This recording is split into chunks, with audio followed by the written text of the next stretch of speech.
Hello students, welcome back to my channel. I am Shifali Agarwal. तो आज हम पढ़ने वाले हैं class 9th English chapter number 2 the sound of the music का पार्ट 2 के एनसीईआरटी सॉल्यूशंस। तो हमने इस चैप्टर की एक्सप्लेनेशन ऑलरेडी पढ़ ली थी। अगर आपने नहीं पढ़ी हो तो डिस्क्रिप्शन में आपको मिल जाएगा लिंक, आप जाके पढ़ सकते हैं। तो अब हम पढ़ते हैं थिंकिंग अबाउट द टेक्स्ट। ठीक है, इसमें हमें फर्स्ट क्वेश्चन हमें दे रखा है टिक द राइट आंसर। हमें आंसर पर सिर्फ टिक करना है कि कौन सा करेक्ट है, आप उस पर टिक कर दो। ठीक है, तो फर्स्ट हमें दे रखा है द, और ब्रैकेट में हमें दो ऑप्शंस गिवन है, शनाई और pungi was a reeded noise maker. तो इसमें से कौन सा इंस्ट्रूमेंट है जो कि एक नॉइज मेकर आप बोल सकते हो कि वो बहुत ज़्यादा अजीब सी नॉइज़ प्रोड्यूस करता है और वो बहुत ही ज़्यादा श्रिल और अनप्लीजेंट साउंड करता है, जैसे कि स्टोरी में बात की गई है। ठीक है, श्रिल का मतलब होता है बहुत ज़्यादा शार्प, और अनप्लीजेंट मतलब कि बिल्कुल भी ब्यूटीफुल नहीं लगता, अजीब सी ही साउंड को प्रोड्यूस करता है। तो वो कौन सा इंस्ट्रूमेंट है? वो है पुंगी। ठीक है, तो pungi is the correct answer. Second दे रखा है, हमें तीन ऑप्शंस गिवन है, बिस्मिल्लाह खान, अ बाबर और द अली बक्स। ठीक है, ट्रांसफर द पुंगी इनटू शहनाई। तो पुंगी इंस्ट्रूमेंट को किसने ट्रांसफ़र किया था शहनाई इंस्ट्रूमेंट में? तो इन तीनों में से वह कौन है? एक बाबर ने किया था, राइट।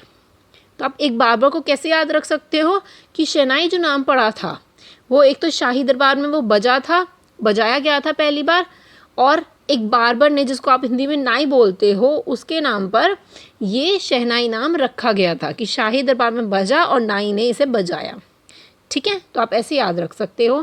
थर्ड है Bismillah Khan paternal ancestors were barber और प्रोफेशनल म्यूजिशियंस। तो बिस्मिल्लाह खान जी के जो फादर के साइड्स के होते हैं ना, चाचा ताऊ, तो वो सब क्या थे आखिर? वो बाबर्स थे, नाई थे, या फिर वो प्रोफेशनल म्यूजिशियंस थे? तो स्टोरी में बताया गया कि वो प्रोफेशनल म्यूजिशियंस थे सभी, राइट। फोर्थ हमें दे रखा है Bismillah Khan learn to play the shehnai from. Bismillah Khan ji ने शहनाई को प्ले करना किससे सीखा था? तीन ऑप्शंस हैं, अली बख्श, पैगंबर बख्श और उस्ताद फैज़ खान। तो करेक्ट ऑप्शन इज अली बख्श। अली बख्श कौन थे? वो बिस्मिल्लाह खान जी के मामा थे। ठीक है, तो उनसे उन्होंने शहनाई बजाना सीखा था। Next is Bismillah Khan first trip abroad was to. Bismillah Khan ji की जो फर्स्ट ट्रिप थी अब्रॉड में, वो कहाँ पर थी? तीन ऑप्शंस हैं, अफगानिस्तान, यूएसए और कनाडा। तो करेक्ट ऑप्शन है अफगानिस्तान में था। तो वहाँ के जो प्रिंस थे, किंग बोलो आप, प्रिंस बोलो, तो वो ज़ाहिर खान थे। उन्होंने इन्हें प्रिंसलेस कार्पेट्स भी दिए थे और वहाँ की कुछ मेमोरी से रिलेटेड कुछ गिफ्ट भी उन्हें गिफ्ट किया था बिस्मिल्लाह खान जी को।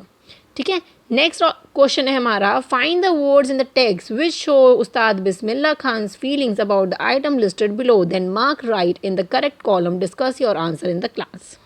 तो आपको उन वर्ड्स को find the words in the text, आपको टेक्स्ट में से वो वर्ड्स को फाइंड करना है कि जो उस्ताद बिस्मिल्लाह खान जी को फीलिंग्स को बताता है, और आपको उसमें टिक कर देना है करेक्ट ऑप्शन को।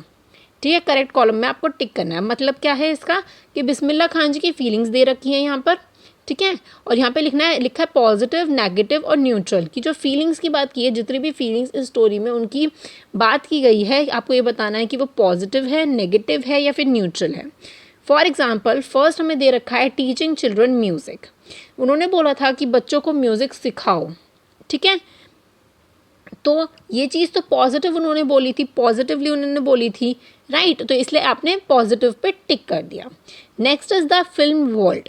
फिल्म वर्ल्ड से रिलेटेड उन्होंने ये चीज़ बोली थी कि बहुत ही ज़्यादा नकलीपन है फिल्म इंडस्ट्री में, और मेरे को इतना ज़्यादा फिल्म इंडस्ट्री में नहीं है, 2 प्रोजेक्ट मिले थे, काफ़ी है, इससे ज़्यादा मतलब बहुत ज़्यादा नकलीपन है, उन्होंने ये चीज़ कहा था। तो दैट मीन्स उनकी नेगेटिव फीलिंग थी towards the film world. Third हमें दे रखा है माइग्रेशन टू द यूएसए। अब वो यूएसए में सेटल क्यों नहीं होना चाहते? तो ये उनकी एक नेगेटिव फीलिंग थी कि वो यूएसए में सेटल नहीं होना चाहते हैं। ठीक है, करेक्ट ऑप्शन इज नेगेटिव। तो फिफ्थ दे रखा है हमें प्लेइंग एट टेम्पल। टेम्पल में जब वो शहनाई प्ले करते थे तो ये तो उनकी पॉजिटिव फीलिंग हुई ना, उन्हें कोई दिक्कत नहीं थी, तो नेगेटिव फीलिंग का तो सवाल ही नहीं पैदा होता। ठीक है, गेटिंग द भारत रत्न, जब उन्हें भारत रत्न मिला था, भारत रत्न अवार्ड मिला था जो कि सबसे बड़ा अवार्ड है, तो ये उनके वो बहुत ज़्यादा खुश हुए, राइट। तो ये उनकी पॉजिटिव फीलिंग थी। The bank of the Ganga, जब भी वो अकेले वहाँ पे बैठ के शहनाई को प्ले करते थे तो बैंक ऑफ गंगा तो उनका फेवरेट स्पॉट था, दैट मीन्स वो उनकी पॉजिटिव फीलिंग थी। ठीक है, लिविंग बनारस एंड दमराव, जब वो बनारस और दमराव को छोड़ने की बात आती है तो ये तो उनके फेवरेट प्लेसेस है ना, कि जो वहाँ पे वो छोड़ना ही नहीं चाहते हैं। ठीक है, तो ये नेगेटिव फीलिंग हुई कि वो बनारस को और दमराव को छोड़ना नहीं चाहते हैं। अब थर्ड क्वेश्चन आ जाता है, answer these questions in the 30 and 40 words. अब आपको 30 या 40 वर्ड्स में आंसर करना है। फर्स्ट क्वेश्चन गिवन है, why did the Aurangzeb ban the playing of the pungi. तो वेरी बेसिक क्वेश्चन है, चैप्टर की स्टार्टिंग में ही बोला गया है कि औरंगजेब ने पुंगी को बैन क्यों कर दिया था। ठीक है, Emperor Aurangzeb banned the playing of the musical instrument called pungi because its sound was shrill and unpleasant। क्योंकि पुंगी जब भी प्ले होती थी ना तो बड़ी अजीब सी उसके अंदर से साउंड निकलती थी। तो इसमें ये बोला गया है कि श्रिल और अनप्लीजेंट साउंड थी पुंगी की। श्रिल मतलब बहुत ज़्यादा शार्प, और अनप्लीजेंट का मतलब कि कानों को अच्छी नहीं लगती थी बिल्कुल भी, और बहुत ही ज़्यादा अजीब सी ही साउंड निकलती थी। ठीक है, सेकेंड क्वेश्चन है हमारा, how is shehnai different from a pungi. Shehnai जो है वो पुंगी से डिफरेंट क्यों है। A shehnai is a pipe with a natural hollow that is longer and broader than the pungi. It has 7 holes in the body of the pipe.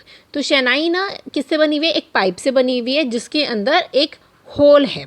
आप बोल सकते हो कि बांस की लकड़ी है जो कि अंदर से खोखली है, जो कि लंबी है और ब्रॉडर भी है। ब्रॉडर देन द पुंगी, पुंगी से लॉन्गर है और ब्रॉडर भी है। उसके अंदर उन्होंने उनकी बॉडी पर, पाइप की जो बॉडी है उस पर 7 होल्स कर दिए ऊपर। ठीक है, shehnai has better than tonal qualities and the pungi. तो ऐसे बनी शेनाई, और जैसे ही उन्होंने इस शेनाई को कैसे बजाया था, ओपन क्लोज करके उसके होल्स को, जो उन्होंने 7 होल्स उस पर बनाए थे उसको ओपन क्लोज किया, तो उसमें से बहुत ही ज़्यादा सॉफ्ट और मेलोडियस साउंड प्रोड्यूस हुई थी। ठीक है, तो इसीलिए बोला गया है कि शेनाई की जो है बेटर टोनल क्वालिटी थी देन द पुंगी। टोनल क्वालिटी का मतलब होता है कि साउंड थी। ठीक है, तो ये चीज़ आपको बताना है कि पुंगी से शेनाई डिफरेंट क्यों थी। ठीक है, आगे चलते हैं नेक्स्ट क्वेश्चन पे। Where was the shehnai played traditionally, how did Bismillah Khan change this. Shehnai पहले ट्रेडिशनली में कहाँ पे बजती थी। ठीक है, जब स्टार्ट हुआ था शेनाई का, how did the Bismillah Khan change this, और बिस्मिल्ला खान जी ने वो चीज़ को कैसे चेंज किया था, हमें ये चीज़ बतानी है। Traditionally shehnai was part of the naubat. Shehnai जो है वो नौबत का पार्ट हुआ करता था। नौबत में 9 आ रहा है, तो मतलब कि 9 इंस्ट्रूमेंट का पार्ट हुआ करता था शेनाई। 9 इंस्ट्रूमेंट है, उसमें से एक इंस्ट्रूमेंट था शेनाई, और वो कहाँ पे बजते थे, 7 इंस्ट्रूमेंट रॉयल कोर्ट में बजते थे। ठीक है, it was played in the temple at the south Indian at a north Indian weddings, और वो टेम्पल्स में और नॉर्थ इंडियन वेडिंग्स में बजाया जाता था शेनाई को।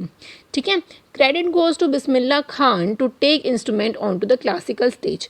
वो क्लासिकल स्टेज तक उस शेनाई को ले गए थे, उस इंस्ट्रूमेंट को लेके गए थे, तो इसका क्रेडिट जाता है बिस्मिल्ला खान जी को। ठीक है, When and how did the Bismillah get his big break. Bismillah Khan ji को पहला एक बिग ब्रेक कब मिला था, When and how।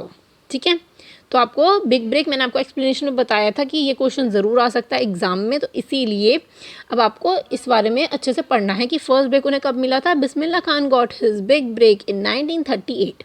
अब यहाँ पे लिख सकते हो कि उस्ताद बिस्मिल्ला खान जी। ठीक है, Ustad Bismillah Khan ji got his first break in 1938 में उन्हें पहला ब्रेक मिला था। The all Indian radio opened in Lucknow and the Bismillah Khan play shehnai on the radio. और जब ऑल इंडिया रेडियो ओपन हुआ था लखनऊ में, तो बिस्मिल्ला खान जी को वहाँ पर रेडियो पे शेनाई प्ले करने का ऑफ़र मिला था, तो ये उनके लिए पहला ब्रेक था। और उस रेडियो पे उन्होंने शेनाई बजाई, तो वो बहुत ही ज़्यादा फेमस हुई, वो बहुत ही ज़्यादा उससे फेमस हुए। ठीक है, तो इसीलिए जो शेनाई बजाई उन्होंने रेडियो पे, ये उनका फर्स्ट ब्रेक था। ठीक है, नेक्स्ट क्वेश्चन है हमारा, where did the Bismillah Khan play the shehnai on 15 August 1947, why was the event historic. तो बिस्मिल्ला खान जी ने शेनाई को 15 अगस्त 1947 वाली डेट पर उन्होंने कहाँ पर उस शेनाई को बजाया था, और वो इवेंट इतना हिस्टोरिक क्यों था। Bismillah Khan ji play the shehnai on 15 August 1947 at the red fort. उन्होंने रेड फोर्ट पर उसको बजाया था 15 अगस्त को। ठीक है, he was the first Indian to greet the nation with his musical instrument that is shehnai. उन्होंने अपने म्यूजिकल इंस्ट्रूमेंट से इंडिया को ग्रीट किया था, और वो फर्स्ट इंडियन थे। और इंडिपेंडेंस वाला, और ये इवेंट इतना हिस्टोरिक क्यों था, क्योंकि इंडिया को इंडिपेंडेंस मिली थी उस दिन पर। बिस्मिल्ला खान प्ले राग काफ़ी। उन्होंने क्या गाया था, राग काफ़ी गाया था, और उस ऑडियंस में इंक्लूड थे पंडित जवाहरलाल नेहरू भी थे और महात्मा गांधी जी भी थे। ठीक है, तो ये उनका 15 अगस्त के बारे में हमने पूरा पढ़ा। नेक्स्ट क्वेश्चन दे रखा है, why did Bismillah Khan refuse to start a shehnai school in USA. Bismillah Khan ji ने रिफ्यूज़ क्यों कर दिया था एक शनाई स्कूल ओपन करना, वो भी यूएसए में। ठीक है, Bismillah Khan refuse to start shehnai school in the USA because he never wanted to leave India. Of course उन्हें इंडिया से इतना ज़्यादा प्यार था और जो उनके फेवरेट प्लेसेस थे उससे बहुत ज़्यादा प्यार था, तो वो इंडिया को कभी छोड़ना ही नहीं चाहते थे कि वो बाहर जाके फॉरेन में अब्रॉड में वो सेटल हो जाए, वो ऐसा नहीं चाहते थे। He loved India so much, उन्हें इंडिया से बहुत ज़्यादा प्यार था। And he did not want to settle anywhere except India, India में ही वो सेटल होना चाहते थे, वो कहीं और सेटल नहीं होना चाहते थे। He had unbreakable bond with his town Dumraon and the Banaras and with river Ganga. तो ये उनके तीनों ये फेवरेट प्लेसेस थे, उनके साथ उनका एक बचपन से ही बॉन्ड बना हुआ था। ठीक है, 7th क्वेश्चन है हमारा, first at least 2 instances in the text which tell you that the Bismillah loves India and Banaras. तो आपको 2 पॉइंट्स बताने हैं ऊपर एक चैप्टर में से कि बिस्मिल्लाह खान जी आप कैसे बोल सकते हो कि इंडिया उन्हें बहुत ज़्यादा पसंद था और बनारस भी उन्हें बहुत ज़्यादा पसंद था। ठीक है, तो बिस्मिल्लाह खान से that whenever he is in the foreign country, Ustad Bismillah Khan जी ये बोलते हैं कि जब भी वो फॉरेन कंट्री में होते हैं तो उन्हें हिंदुस्तान की बहुत ज़्यादा याद आती है। ठीक है, ही सेट, और सेकंड पॉइंट क्या है, he said when he was in the Mumbai he think only in Banaras and the holy Ganga. और जब भी वो हिंदुस्तान में ही होते थे लेकिन किसी और प्लेस पे होते थे, मुंबई में थे, तो उन्हें बनारस और होली गंगा की बहुत ज़्यादा याद आती थी। अब हम चलते हैं थिंकिंग अबाउट लैंग्वेज पे। ठीक है, from the text on the Bismillah Khan, find the words and the phrases that matches these definitions and write them down. The number of paragraphs where you will find the words and phrases has been given for you in the brackets. अब क्या है कि कुछ line दे रखी है हमें, ठीक है, और उसके आगे ना ब्रैकेट में आपको वो पैराग्राफ बता रखा है, लाइक फर्स्ट लिखा होता है ना, फिर सेकंड, ऐसे पैराग्राफ लिखे होते हैं, तो वो नंबर बता रखा है जिसमें कि इस जो एक दे रखा है हमारा the home of the royal people, तो इसका मतलब उसमें लिखा हुआ है, उसका मेन वर्ड उसमें लिखा हुआ है, तो आपको ये चीज़ उसमें बतानी है, हमें उस वर्ड को फाइंड करना है जिसका ये मतलब होता है। तो जो घर होता है रॉयल प्लेसेस का मतलब रॉयल रेजिडेंस हम उसे कहते हैं, जो कि आपको स्टार्टिंग में ही दे रखा था। ठीक है, फर्स्ट पैराग्राफ में the state of being alone, ये 5th पैराग्राफ में आपको गिवन है। अब अकेले रहना, उस्ताद बिस्मिल्लाह खान जी जो हैं वो अकेले बैठ के शहनाई की प्रैक्टिस करते थे, अकेला रह के प्रैक्टिस करने को कहते हैं सॉलिट्यूड कहते हैं, जो कि 5th पैराग्राफ में आपको ये वर्ड गिवन होगा। A part which is absolutely necessary, अगर कोई भी पार्ट बिल्कुल नेसेसरी होता है, लाइक शहनाई की बात की गई थी इसमें कि शहनाई को नॉर्थ इंडियन वेडिंग्स में बजाना इस कंपलसरी। इंडेंसिबल मतलब बहुत ज़्यादा नेसेसरी होता है, तो ये वर्ड उसमें गिवन है इंडेंसिबल कॉम्पोनेंट। ठीक है, क्लियर हो रहा है। To do something not done before, अगर आपने कुछ भी इससे पहले ना किया हो। अब इसमें बात थी कि शहनाई उन्होंने बजानी सीखी, उन्होंने इम्प्रोवाइज़ किया, उन्होंने नई राग को इन्वेंट किया। तो अगर आपने कुछ चीज़ पहले नहीं की होती है तो उसको हम बोलते हैं इन्वेंट। ठीक है, विदाउट मच एफर्ट, बिना ज़्यादा एफर्ट्स के, तो आप बोलोगे effortless. Very simple. Quickly and in large quantity, तो इसमें क्या बोला गया था चैप्टर में कि उस्ताद बिस्मिल्लाह खान जी को उन्हें जो सक्सेस है वो बहुत ज़्यादा जल्दी और बहुत ज़्यादा उन्हें मिली थी, तो that is why the thick and the fast the meaning given in the paragraph, 9th paragraph. ठीक है, सेकंड क्वेश्चन है हमारा टिक द राइट आंसर। अब हमें सिर्फ टिक करना है राइट आंसर पे, जैसे हमने फर्स्ट क्वेश्चन में किया था। When something is revived it, अगर कुछ भी चीज़ रिवाइव करते हैं तो बुक में हमें क्या गिवन है कि लोगों को ऐसा लगता था कि पुंगी जो है लाइफ में हमारी वापस आएगी, तो रिवाइव का मतलब होता है कि वापस आना। तो हमें 2 ऑप्शन गिवन है, remain dead and lives again. तो इससे क्या, रिवाइव से आपको क्या पता चल रहा है कि कुछ चीज़ रिवाइव्ड होगी मतलब वापस आएगी, that means live again is the right answer. ठीक है, सेकंड दे रखा है when a government ban something it wanted it started और स्टॉप्ड। ठीक है, जब भी गवर्नमेंट कुछ चीज़ बैन कर देती है, जैसे औरंगजेब ने पुंगी को बैन कर दिया था, तो मतलब आप उसे यूज़ नहीं कर सकते हो, आप उसको यूज़ करना स्टार्ट नहीं कर सकते हो। जो चीज़ बैन हुई है दैट मीन्स उसको वहीं पे स्टॉप हो जाता है, वहाँ पे आप उसको यूज़ नहीं कर सकते हो जो चीज़ बैन हुई है, राइट। तो stopped is the right answer. Third दे रखा है when something is considered auspicious, जब कोई भी चीज़ को एस्पीशियस बोला जाता है मतलब गुड फॉर्च्यून को बुलाने के लिए बोला जाता है, क्योंकि जो शहनाई की जो साउंड थी उसको एस्पीशियस बोला गया था, to bring the good fortune, right. तो मतलब लाना, that is welcome it is the right answer. Avoid it नहीं होता है, स्पीशियस का मतलब होता है लाना, bring it, welcome it. Fourth दे रखा है when we take to something we find it boring और द इंटरेस्टिंग। जब भी हम कुछ चीज़ को देखते हैं, टू टेक समथिंग, हमें क्या लगती है वो चीज़ इंटरेस्टिंग लगती है, बोरिंग नहीं लगती है। तो right answer is interesting. When you appreciate something, you, अगर आप कोई भी चीज़ को अप्रिशिएट करते हो तो इसका मतलब क्या हुआ कि आपको वो चीज़ पसंद आ रही है और वो आपके लिए यूजफुल है। तो right answer is find it good और यूजफुल। सिक्स्थ में दे रखा है when you replicate something you do it for the time for the second time. तो हमें दो ऑप्शन गिवन है, फॉर द फर्स्ट टाइम और द सेकेंड टाइम। रिप्लिकेट का मतलब क्या होता है कि कॉपी करना। फर्स्ट टाइम तो ओरिजिनल हो गया होगा और रेप्लिकेट मतलब कॉपी करना, तो दैट मीन्स आपने सेकेंड टाइम उसे कॉपी किया है। तो correct answer is for the second time. Seventh हमें गिवन है when we come to the terms with something it is still upsetting और नो लॉन्गर अपसेटिंग। जब भी आप किसी टर्म पर आते हो विद समथिंग तो वो आपके लिए क्या हुई, नो लॉन्गर अपसेटिंग हुई। ठीक है, क्लियर। नेक्स्ट हमें दे रखा है डिक्शनरी वर्क। हमें कुछ डिक्शनरी वर्क हमें गिवन है तो वो हम पढ़ते हैं। तो हमें दो लाइंस दे रखी हैं, the sound of the shehnai is auspicious और the suspicious sound of the shehnai is usually heard at the marriage. तो स्पीशियस वर्ड, जो स्पीशियस वर्ड है वो दो बार इसमें गिवन है, इसमें भी लाइन में गिवन है और इसमें भी गिवन है, राइट। तो इससे रिलेटेड क्या मतलब है, हम पढ़ते हैं आगे। The adjective species can occur after the verb, be as in the first sentence and before a noun as in the second sentence। अब आप देखो after the verb मैंने मार्क क्यों किया है, क्योंकि the sound of the shehnai is species, so that means after the verb इसको use किया गया है, species verb को, word को। और द स्पीशियस साउंड, इस स्पीशियस वर्ड को स्टार्टिंग से ही एडजेक्टिव जो है ये स्पीशियस वर्ड, तो उसको नाउन से पहले हमने यूज़ किया है। द स्पीशियस साउंड ये है नाउन। द स्पीशियस हमने स्पीशियस वर्ड हम बिफोर द नाउन भी आप यूज़ कर सकते हो, आफ्टर द वर्ब भी आप यूज़ कर सकते हो, राइट। तो इसमें ये दो चीज़ बोली है। But there are some adjectives which can be use after the verb और not before a noun. For example, तो अब इसमें ये चीज़ बोली है कि लेकिन कुछ एडजेक्टिव वर्ड्स ऐसे भी होते हैं कि आप उसको आफ्टर द वर्ब आप उसको यूज़ कर सकते हो, लेकिन नॉट बिफोर अ नाउन उसको आप यूज़ नहीं कर सकते हो। दैट मीन्स आप ये वाला यूज़ कर सकते हो लेकिन ये वाला यूज़ नहीं कर सकते हो, ठीक है। अब फॉर एग्जाम्पल के लिए हमें दे रखा है Ustad Faiz Khan was overjoyed, we can not say the overjoyed man. आप बोल सकते हो कि उस्ताद फहीज़ खान ने ना वो ओवरजॉयड है, ठीक है। तो इसका मतलब क्या हुआ, ये वर्ब हुआ कि हमने वर्ब के बाद इसको यूज़ किया है ओवरजॉयड वर्ड को। तो इसमें क्या नेक्स्ट का लिख रखा है कि आप ये नहीं बोल सकते हो कि ओवरजॉयड मैन की नाउन से पहले आप उसको यूज़ करो, ठीक है। तो ये पॉसिबल नहीं है होता है, ठीक है। आगे चलते हैं। Consult your dictionary and complete the following table. First one has been done for you.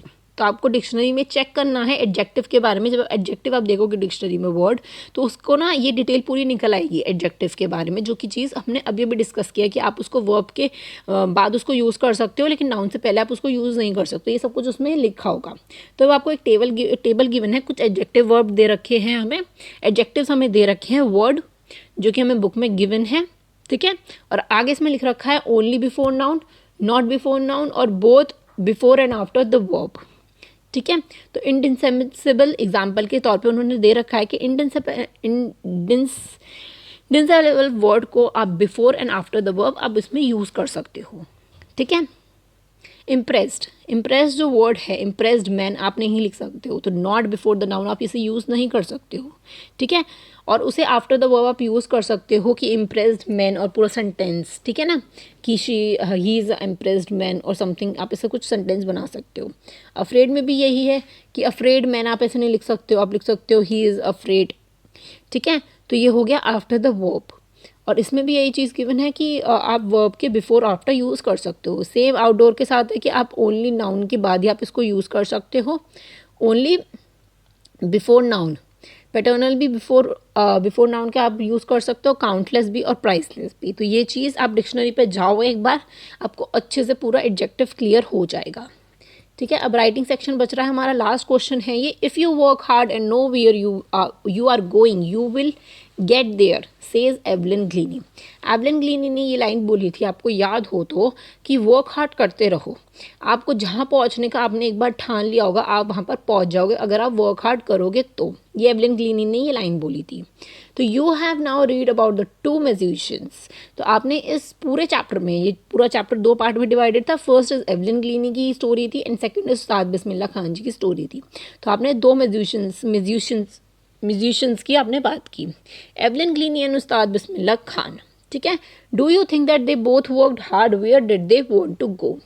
अब ये वाले जो ये दोनों म्यूजिशियंस हैं, आपको क्या लगता है, क्या इन्होंने वर्क हार्ड किया होगा और इन्हें जहाँ पहुँचना था वो पहुँच गए होंगे। तो हमें इसका आंसर लिखना है। ये दोनों स्टोरीज को कंबाइन करके ये पूरा क्वेश्चन लिखा हुआ है।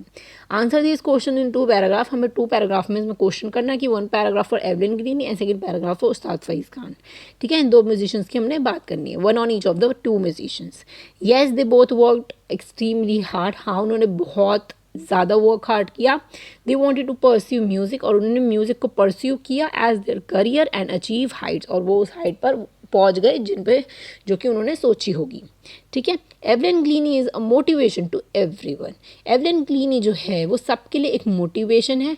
By the time she was 11 year old, जब वो 11 साल की थी तो वो प्रोफाउंडली डेफ हो गई थी, वो सुन नहीं पा रही थी। वो धीरे धीरे उनकी जो नर्व्स है वो डैमेज हो गई थी। But he did not let the disability to become a hurdle in pursuing her career in the music. लेकिन ये डिसेबिलिटी जो हुई, जो वो डेफ हुई, उन्होंने कभी भी अपनी लाइफ में जो उनको करना था, म्यूज़िक जिसमें उन्हें अपना करियर परस्यू करना था, उसमें हर्डल्स बनने नहीं दिया उस चीज़ को, उनकी डेफनेस को। Encouraged by the percussionist Ron Forbes, she learned to feel the vibration of the music through her body. और ये जो percussionist थे रॉन फॉर्बस, ठीक है, रॉन फॉर्बस ने उन्होंने क्या किया कि उन्होंने इनके अंदर पोटेंशियल देख लिया एवलिन ग्लीनी के अंदर, और उन्हें ये चीज़ सिखाई कि कैसे तुम म्यूज़िक को फील और सेंस कर सकती हो। शी मेड हर वे, और उन्होंने अपना ही वे बना लिया। और उन्होंने फिर कहाँ पे एडमिशन लिया, royal academy of music London में था, उन्होंने वहाँ पे एडमिशन लिया, उन्होंने वहाँ पे ऑडिशन दिया और हिस्ट्री में सबसे हाईएस्ट मार्क्स उन्होंने स्कोर किए। एवलिन ग्लीनी ने सिक्योर्ड किए most of the awards in the academy, और उन्हें उस 3 साल का जो उन्होंने कोर्स किया म्यूज़िक का, तो उन्होंने उन 3 सालों में बहुत से अवार्ड्स उन्होंने उस अकेडमी में जीत लिए थे। She brought percussion to the front of the orchestra, और जितने भी म्यूजिशियंस, जितने भी इंस्ट्रूमेंट उनके पीछे बजते थे, जितने भी म्यूजिशियंस होते थे उनके पीछे बजते थे, वो अब सभी फ्रंट में उनको ले आई थी। She is an inspiration to all the people, और ये सबके लिए इंस्पिरेशन है एवलिन ग्लीनी। ठीक है। अब उस्ताद बिस्मिल्लाह खान जी के बारे में पढ़ते हैं। Ustad Bismillah Khan belong to a family of the professional musicians की फैमिली से वो बिलोंग करते हैं। Traditionally shehnai was being used in temple and at the marriage. वो ट्रेडिशनली कहाँ पर, टेम्पल्स और मैरिज में बजती थी। लेकिन क्रेडिट जाता है उस्ताद बिस्मिल्लाह खान जी को, क्लासिकल स्टेज पर वो लेकर गए थे शहनाई को, उस्ताद बिस्मिल्लाह खान जी, तो उनको क्रेडिट जाता है इस चीज़ का। एट द एज ऑफ 3, जब वो 3 साल के थे, तो वो अपने अंकल को शहनाई को प्ले करते हुए देखते रहते थे घंटों घंटों बैठ कर, और वो बहुत ज़्यादा अट्रैक्टेड थे शहनाई की तरफ। He was strongly bonded to Banaras and the holy Ganga, और वो बनारस और होली गंगा से बहुत ज़्यादा अटैच थे, उनका एक बॉन्ड था, क्योंकि वो वहाँ पे अकेले बैठ के वहाँ पे बहुत ज़्यादा प्रैक्टिस करते थे। He was awarded India's highest civilian award, Bharat Ratna, और उनको सबसे बड़ा अवार्ड भी मिला गया, दैट इज़ भारत रत्न। ठीक है। Thus Bismillah Khan is a legend in the maestro in shehnai. Maestro का मतलब होता है मास्टर, जो कि मैं आपको पहले भी एक्सप्लेनेशन में पढ़ा चुकी हूँ। बिस्मिल्लाह खान जी एक लेजेंड है और शहनाई में वो मास्टर है। राइट। तो यहाँ पे होता है पूरा चैप्टर का एनसीईआरटी सॉल्यूशंस फिनिश। राइट। तो अब हम इसकी पोएम पढ़ेंगे नेक्स्ट वीडियो में। ठीक है। तो आई होप आपको ये सारे क्वेश्चन आंसर समझ आ गए होंगे। अगर आपने अभी तक मेरे चैनल को सब्सक्राइब ना किया हो तो मेरे चैनल को कर देना सब्सक्राइब। क्लास 9 की मैथ्स, इंग्लिश और साइंस पढ़नी हो तो इस वीडियो को लाइक ज़रूर करना। ठीक है। अब मिलते हैं हम नेक्स्ट वीडियो में। Thank you so much for watching. Bye bye.